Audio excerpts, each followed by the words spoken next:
Che Gaikyap adalah seorang wanita berbangsa Cina berkewarganegaraan Malaysia. Dia berusia 25 tahun dan tinggal di Kedah, Malaysia. Dia mempunyai 6 saudara dan dia merupakan anak yang ketiga. Dalam bidang pendidikan, Gaikyap merupakan lulusan dari Universitas Utara Malaysia. Setelah lulus, dia bekerja di salah satu perusahaan minyak yang ada di Malaysia dan ditempatkan sebagai eksekutif pemasaran di perusahaan tersebut. Karena kerjanya yang bagus, bahkan dia direkomendasikan perusahaannya untuk ditempatkan di Jerman. Selain karir dalam dunia pekerjaan, ternyata Gaikyap juga merupakan seorang atlet taekwondo dan telah memegang sabuk hitam. Menurut rekan kerja dan teman kuliahnya mengatakan bahwa Che Gaikyap merupakan sosok pekerja keras dan juga rajin. Dan itulah gambaran dari seorang gadis yang bernama Che Gaikyap. Pada tanggal 14 Januari 2006, pada sore hari pukul 3, adik Gaikyap yang bernama Gaekchun meminta kakaknya itu untuk menemaninya berjoging di sebuah taman yang bernama Taman Ria Jaya. Setelah bersiap, mereka menggunakan sepeda motor untuk menuju taman, di mana saat itu Gaikyap menggunakan baju berwarna kuning. Setelah sampai, mereka pun mulai berlari santai di taman itu. Setelah berselang lama, Gaekchun tertinggal oleh kakaknya yang telah berlari lebih dulu.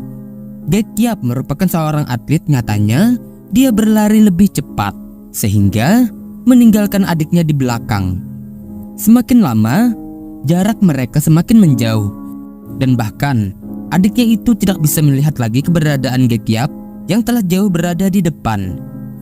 Namun, Gaekchun tetap saja berlari dengan santai. Saat bersamaan, dia melihat sebuah mobil MPV berwarna hitam nampak lewat mendahuluinya. Setelah mobil itu cukup jauh dan tak terlihat lagi, tiba-tiba mobil itu kembali muncul dari arah berlawanan dengan kecepatan yang cukup tinggi. Tak begitu menghiraukannya, adiknya itu memutuskan untuk melanjutkan perjalanannya sambil berlari ke depan menyusul kakaknya. Tetapi setibanya di ujung jalan, dia justru tidak menemui kakaknya itu. Di sini Gaekchun nampak bingung. Gaekchun pun mulai menelusuri jalan demi jalan di sekitar taman itu. Dan sampailah dia di dekat sebuah tempat lapangan golf, di mana di sana dia menemukan sepatu kakaknya, yaitu sepatu Gaikyap. Dan di sekitar sepatu itu terdapat percikan darah. Karena mulai panik, Gaekchun pun mulai melaporkan ke satpam yang ada di dekat lapangan golf itu. Akan tetapi, nyatanya laporan itu tidak begitu ditanggapi oleh pihak satpam, di mana satpam itu hanya mengatakan jika mungkin saja itu adalah darah dari seekor hewan liar yang berkeliaran di sana.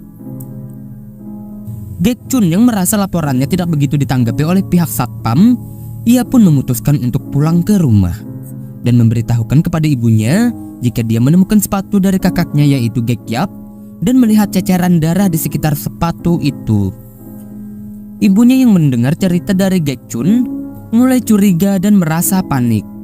Tanpa pikir panjang, ibu Gaikyap langsung menuju ke kantor polisi dan dia pun membuat laporan tentang orang hilang.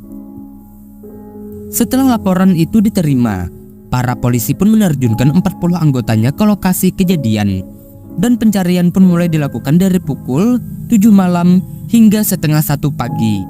Dan selama pencarian itu, nyatanya jejak Gaikyap masih belum ditemukan. Hingga mereka masih bingung di mana Gaikyap berada. Hingga pada pukul 2:30 pagi, polisi menerima laporan dari seorang pengendara motor yang mengaku jika dia melihat sosok mayat yang terbaring di sekitar lapangan golf. Polisi pun langsung mengecek lokasi itu dan ternyata benar, sosok mayat dari wanita yang ditemukan itu adalah Che Gaikyap yang selama ini dicari oleh pihak kepolisian.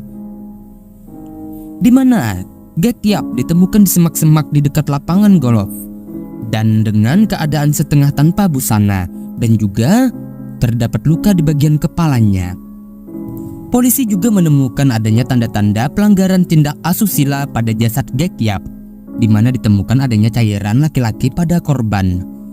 Tuduhan pun ditujukan kepada mobil MPV sebelumnya, seperti keterangan yang diberikan oleh adik Gek Yap pada saat sebelum kejadian itu.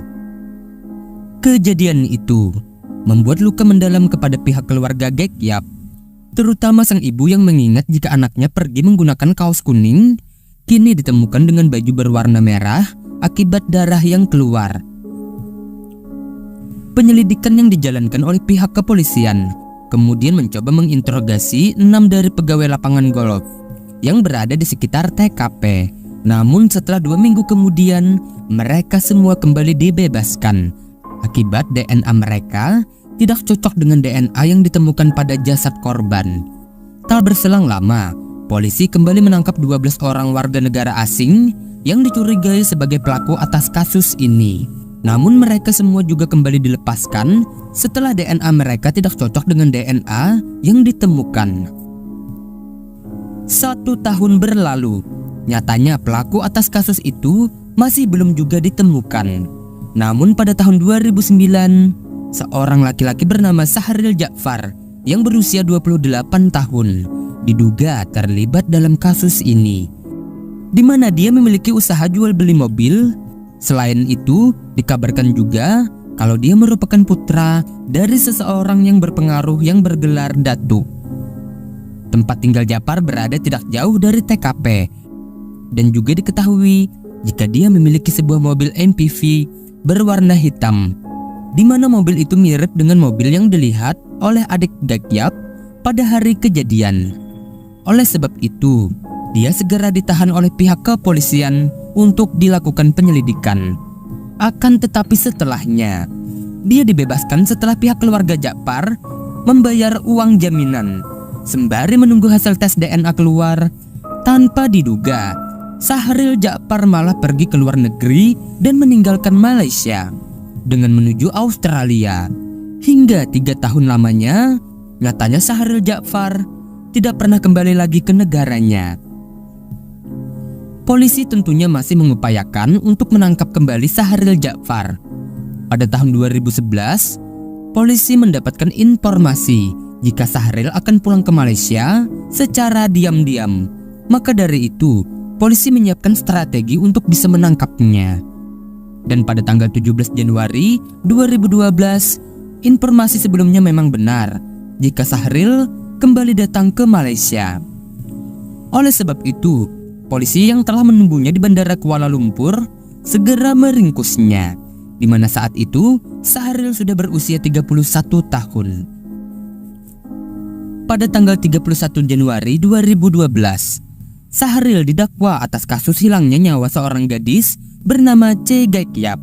Namun pada tanggal 25 Januari 2013, setelah semua pemeriksaan berlalu, hakim yang bernama Datuk Zaki Abdul Wahab memberikan putusan jika Sahril Ja'far tidak bersalah karena pihak penuntut tidak dapat membuktikan secara jelas jika Sahril adalah pelaku atas kasus ini, di mana tuduhan itu hanya berdasarkan tempat tinggal Sahril yang berada dekat dengan TKP dan juga tentang mobilnya yang dikatakan mirip dengan mobil pelaku. Tentunya tuduhan itu tidak dapat membuktikan sepenuhnya dan mungkin saja jika semuanya itu hanya kebetulan. Tentang DNA Sahril yang sudah dilakukan pemeriksaan, hakim mengatakan jika hasil DNA tidak 100% cocok. Pernyataan itu membuat Tuan Ahsau, sang ayah Gek Yap, begitu putus asa karena keadilan untuk anaknya belum juga didapatkan. Dia yang begitu kecewa bahkan sempat ingin terjun dari lantai 2 di gedung pengadilan itu. Untungnya beberapa wartawan yang ada di sana segera menahannya, dan beberapa orang lain juga berusaha untuk menenangkannya. Nyatanya, kasus ini akhirnya mengundang reaksi masyarakat Malaysia yang menyuruhkan untuk keadilan Che Gek Yap. Demo pun dilakukan dengan isi tuntutan agar kasus itu diusut ulang.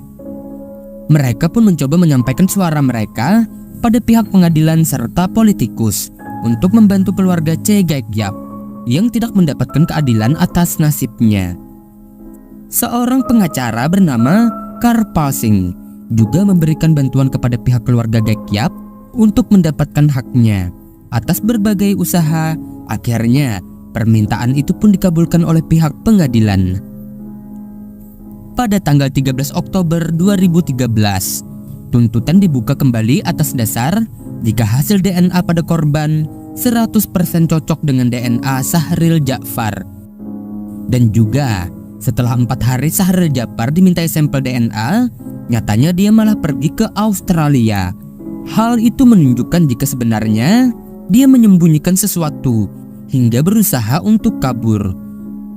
Pada tanggal 28 Desember 2014, dalam persidangan, di sini Syahril melakukan pembelaan dengan mengatakan jika di hari itu dia menghubungi seseorang yang bernama Wen dan memintanya untuk mencarikan seorang gadis sebagai pemuas nafsunya.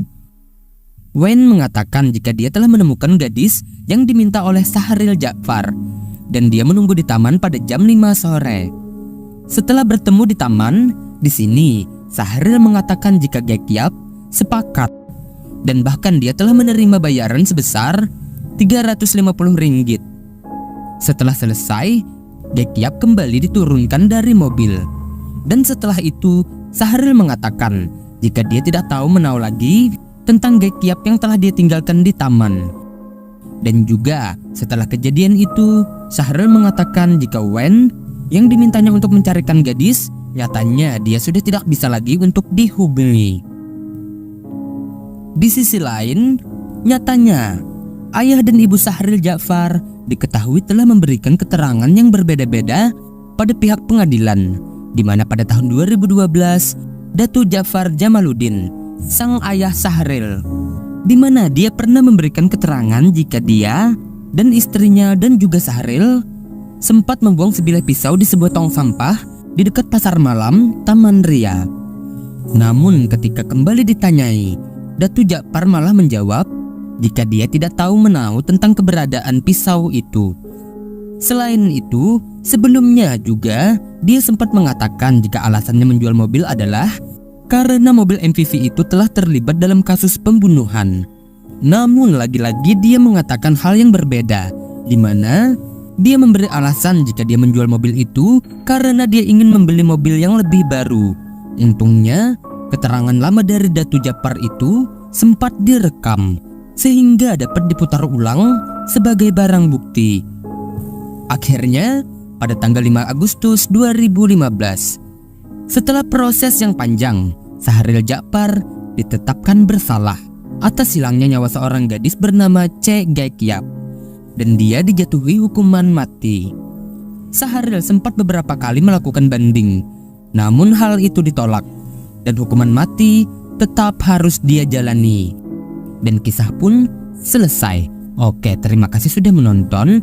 Jangan lupa like, beri komentar, dan subscribe channel ini agar kalian bisa mendapatkan kisah lain dari sisi gelap kehidupan dunia.